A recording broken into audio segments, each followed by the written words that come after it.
right. Peter, I think everybody wants to know, is this a long-term strategy, or is this just a negotiating tactic to get other countries to drop their tariffs on us? That's a great lead-off question. I had to laugh when you're telling us about how Israel and Doug Ford and Vietnam say, hey, we'll drop our tariffs. You know, they've been waiting for 40 years for that call in the Oval Office, and we never got it. But here's what's really important, Jesse. As bad as the higher tariffs are that these countries around the world charge us, the non-tariff barriers are worse. The non-tariff barrier, currency manipulation, the VAT tax distortions, export subsidies, dumping, counterfeiting and piracy, IP theft. It goes on and on and on.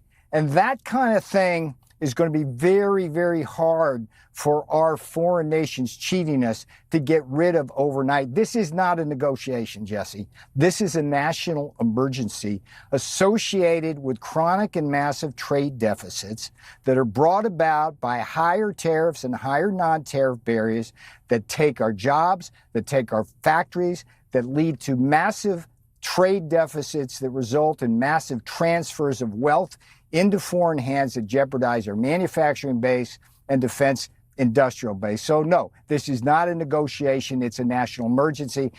And the president is treating it as such. And it's Liberation Day, Jesse, from well, an international trade system. Happy Liberation Day, exquisitely designed to this international trade system, exquisitely designed, Jesse, to steal our factories and our jobs and our wealth through unfair trade practices, higher tariffs, more importantly, higher non-tariff barriers. Yes, Liberation Day, let us celebrate that. All right. Well, CNBC says it's a bloodbath tomorrow. They don't know how long this process is going to take. Paul Krugman just said you've lost your mind. All right, let me unravel some of this stuff. I mean, first of all, the media and the economists and everybody in between have been absolutely wrong about trade, going back to the days they said NAFTA was going to be great for America. It destroyed our manufacturing base and led to a mass illegal immigration. They said China getting into the WTO was going to be great. We lost 5 million manufacturing jobs and 100,000 factories.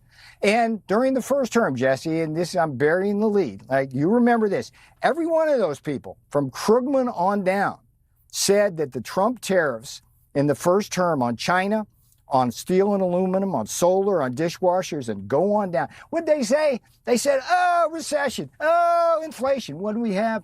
Price stability, economic prosperity. And for me, the most gratifying thing being in that White House was real wages increasing for workers in blue-collar America and the middle class. And that was the greatest achievement of the Trump administration, besides everything else he did. So the legacy media is on trial tonight because I'm watching all these coverage. You know, it's like inflation, stock market struggling.